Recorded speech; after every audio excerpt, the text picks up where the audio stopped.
zombie action of Dead Island Epidemic is smoother than a flaming hot machete through brain matter. Gameplay is rewarding, yet quick to grasp, and unlike other titles in the genre, you'll have direct control over your character. No last-hitting mouse-click-to-move nonsense here. It's you, good old WASD, and your trigger finger. Team up with 3 other survivors and take on the zombie epidemic together. It's just you and your team versus waves of unrelenting undead and some of the biggest, badassest zombie bosses ever.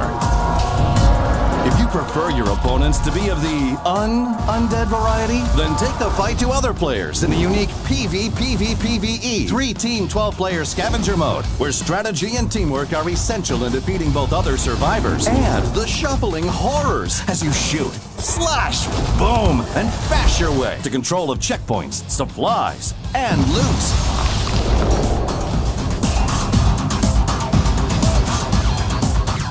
With an ever-expanding roster of unlikely heroes, you can choose from a variety of playstyles. Deal damage up close and personal, or from a safer distance. Swap between melee and ranged weapons on the fly, or operate from the fringe by offering friendly support through healing and by indirectly affecting the battle. Each character has expertise in specific weapon types and possesses an array of abilities with which to wreak havoc. Use these to strategically inflict maximum punishment on both the undead and soon-to-be dead. Whichever character you choose, the more you play and slay, the more devastating your hero will become. Prepare yourself for the epidemic. Fast, frantic, and fierce. It's survival of the sickest. The ultimate team battle experience. Compete for loot, supplies, and power in an online battle royale with zombies. Lots and lots of zombies. And all of them are free to slay.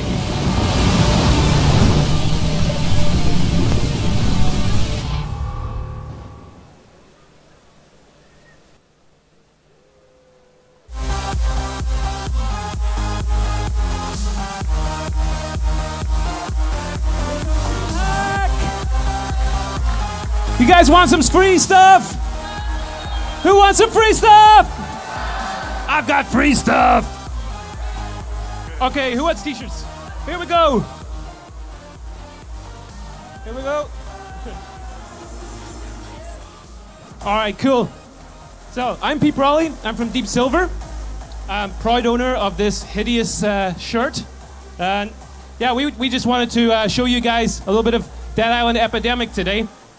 And I thought, well, what better way to do it than to actually bring up the guys who make the game. So, guys, put your hands together for Sweden's very own Stunlock Studios. We got Martin and Christian. Come up, Martin and Christian.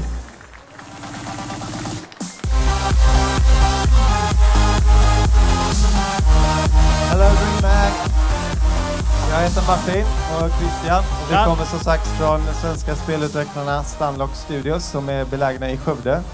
Och vi kommer hålla en presentation om Dead Island Epidemic. I will switch over to English since we have a lot of international viewers. And we'll go into details about Dead Island. Okay, so Dead Island Epidemic is a free-to-play, team-based action game. It has a lot of unique elements, and it shouldn't be directly compared to the genre of games you know as MOBAs. In Epidemic, you control your character using WASD, and the majority of your attacks requires you to aim, similar to an FPS game. Epidemic takes place on an island called Amaya, where the search for food and supplies is vital for your survival. You play in teams of 4 as you slice your way through hordes of zombies. However, zombies isn't your only problem. You will be facing other enemy players, which will do anything to stop you from getting away with the supplies. Epidemic features a large roster of survivors. Each survivor is unique on its own, with their unique playstyle and abilities. The only thing they share in common is that they are all immune from becoming zombies, and the virus within them affects them and boosts them in various ways, such as growing mutations. we're going to present you two. We're going to go into details about two of our survivor. So first, meet Roy, the American tourist. So Roy might not look like the typical survivor. However, with his abilities to form himself into a bull, crushing his enemies, or throwing fast food to heat his allies, he's a nice addition in the zombie apocalypse. Then we also have Sam B. You all know him from the original Dead Island. He is back, trying once again to survive the zombies. So these were two of the many characters you can play in Dead Island Epidemic, and we will be releasing new characters in a frequent pace. So before you head on a mission, you want to equip your characters, and that is done with the crafting system. Dead Island Epidemic features a fun and adaptable crafting system which work as a metagame outside the actual matches.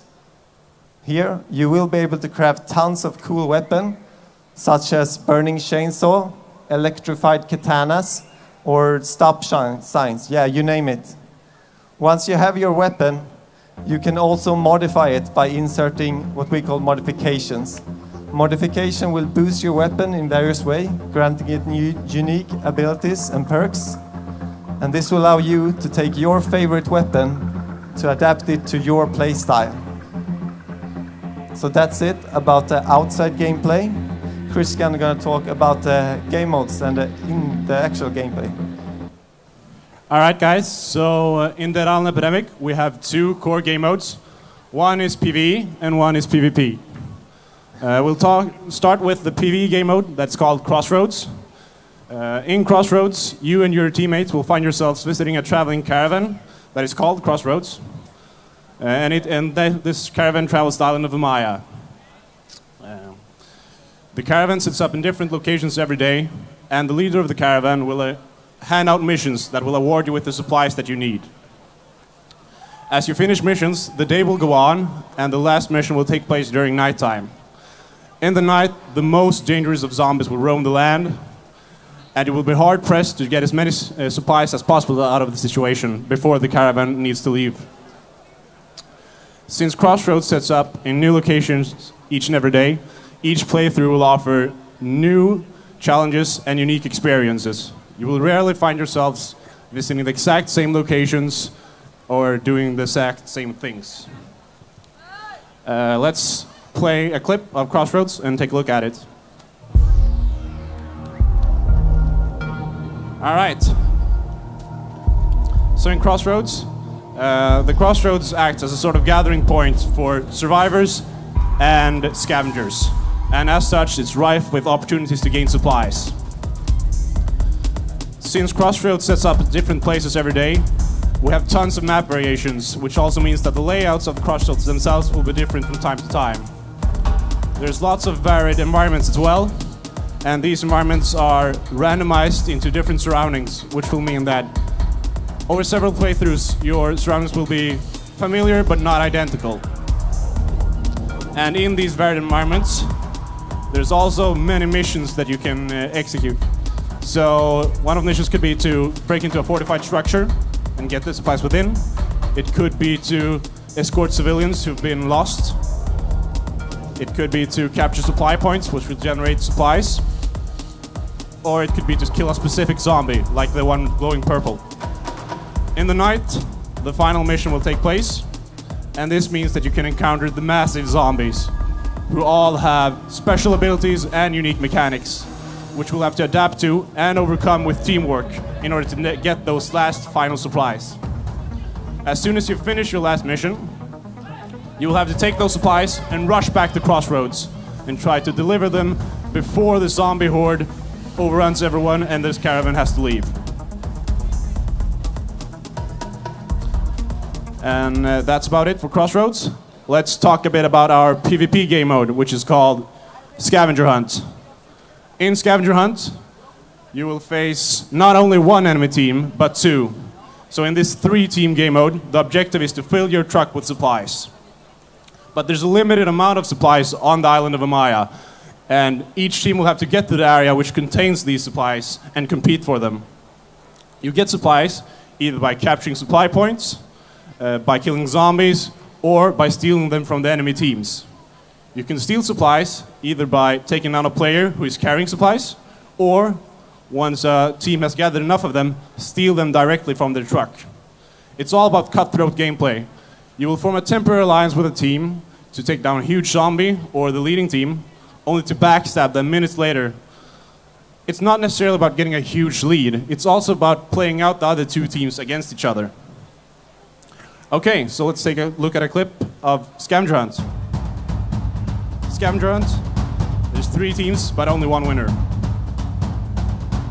So in the beginning, each team begins in a separate area, and they will have to make their way to the area that contains all the supplies. But in their way are both zombies and a barricade that needs to be broken down.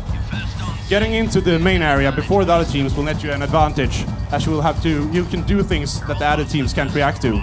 And getting in last might be a disadvantage. You can collect supplies in various ways, as I said, by capturing supply points. This will generate supplies over time for your team, but you will have to fend off both zombies and the occasional enemy team, as they will attempt to disrupt your capturing. Here we can see the orange team trying to stop the blue team, and a huge team fight ensues. Of course, you can also kill zombies to get supplies. Here's a large zombie that can be killed, the one carrying the sack. And killing a large zombie will net a bunch of supplies at once. As you can see, they just flew out of there. And once you have supplies, you of course need to secure them in your truck, making sure that no one else can get to them. But, as I said, once you've filled your supplies, gathered enough supplies, they can also be stolen. Here we can see the blue team attempting to steal supplies from the orange team. But the orange team are very aware of this, and they go in to try and stop it, and they do it quite well, actually. Yeah. And before the zombie threat grows to become too great in this area, one team will fill their truck with supplies and escape in order to both survive and scavenge another day. Alright, that was a short look into our game. What's really great is that we just went in the open beta this week, so everyone could just head on over to Steam, download it, and try it out. Alright, well, I'll leave the final parts to Pete. Alrighty, guys, so we're over in Hall B. We've got plenty more of these codes. We've got more than enough for every single person in here. Just call on over, take a break. Just come over and hang out with us. We got some swag going on. So what do these things contain? We have our latest character, Charlie, on there, and we have a special Dreamhack icon entitled in-game. And here's a quick look at Charlie. She does steady damage from a range distance, and she has crabs that she uses in battle. She has some pet crabs, carries about in a cage, and she uses these to mess people up. So that's what you're going to get in these different cards. I said if you don't get one here, then just call over to us. And those of you at home as well, just head on over to Dead Island Epidemic on Facebook. We're giving away codes on there as well. All right, so just before we go, we have a lot of our diehard fans, as we like to call them. We wanted to give them a little preview of some of our upcoming characters who are coming into the game. They're quite interesting, I think you'll agree. So we're going to just roll with that. And yeah, guys, have a good Dreamhack. You're awesome. Can we just roll the teaser video?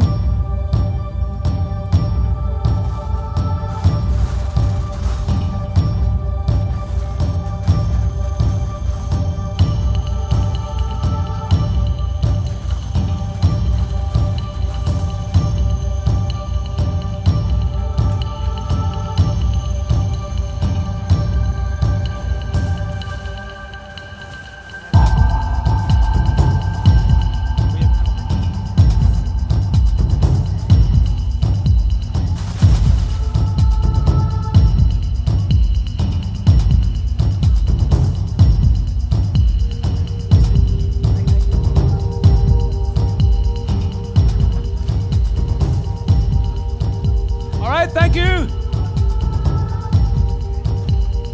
Watch this.